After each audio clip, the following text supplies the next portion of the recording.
Good day everyone, Complaining Gamer here. Maybe you missed my video talking about the updated FPS++ for version 1.3.3 of Breath of the Wild. If you did miss that video, don't worry because this is a second reminder and I'm also going to add a few extras. So let's go through installation and a few tweaks. Maybe I can show you something new. So link in the description.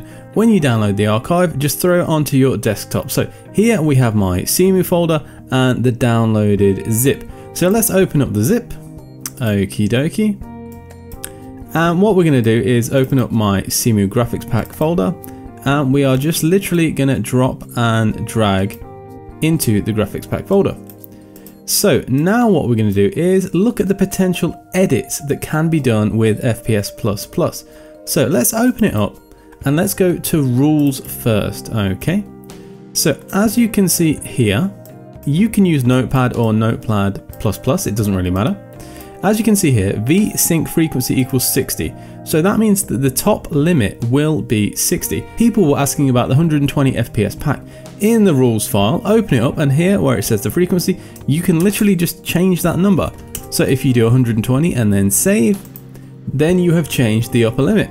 But alternatively, maybe you want a lower cap, you want to change it to 30, you can also do that. What I want to do is remove the intimidation factor and show you how easy this is. So the default setting is 60 where the upper limit will be 60. Okay, so that's the first simple edit. Now we're going to go into patches. Let me explain some of what's going on if you're new to this or if you have forgotten. So user Epigram with help from original pack creator Zalphanos did a direct port of the old version of FPS++ so that it works in version 1.3.3, also known as V144. So V144, the most up-to-date version. If we scroll down a little bit, let's find V112, also known as 1.3.1.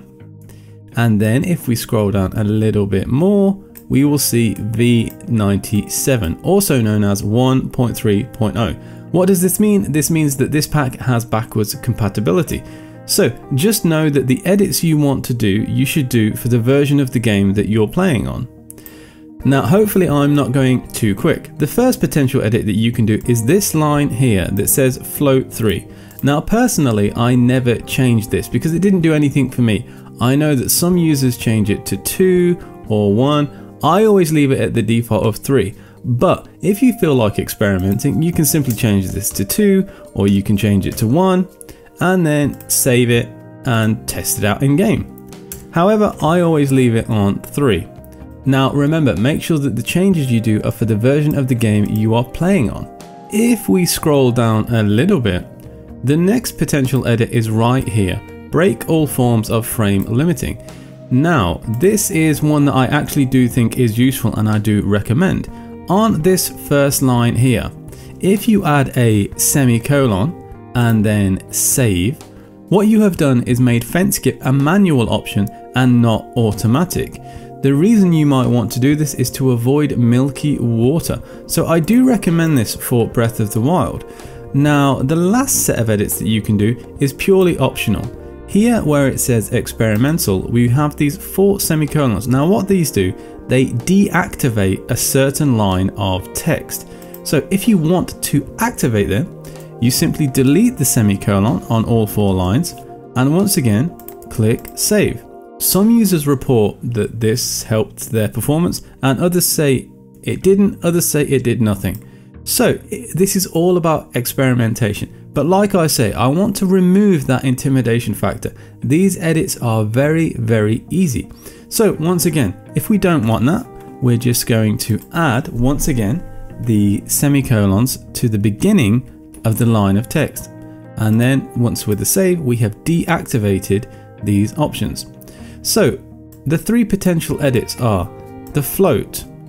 Personally, I don't change that. The manual fence skip is something that I do recommend. This line, so add the semicolon to the beginning. That's pretty much the only one that I do actually recommend. And experimental, this is purely optional. The DLC is not important to FPS++. As always, make sure you are using Cemu hook as well. Since this is a direct port of the previous version of FPS++, that means that old bugs persist. Now, if you're curious about what those bugs are, it can be anything from stamina regenerating too quickly to arrow distance drop off. As far as I know, Zalphanos is working on his own version of FPS++, which should have less bugs. To use any graphic pack, simply open Cemu, then go to Options, Graphic Packs. Of course, we have already installed them in our graphic pack folder, and then all you need to do is tick this little on/off box. Once you're in game, it will tell you that the pack is active in this column here. You can turn on and off whatever you want, but remember it will require a game restart. And at the recording of this video, certain graphic packs do not work, namely the ones connected to color. Resolution packs, normal resolutions, do work. There you go everyone, a quick refresher for FPS++. If you enjoyed that video, it would be greatly appreciated if you hit that thumbs up just before you leave. And if you enjoy my content and want to see more from me, maybe consider subscribing. Thank you for watching, thank you for the time. I've been the Complaining Gamer. I'll see you very soon in the next video.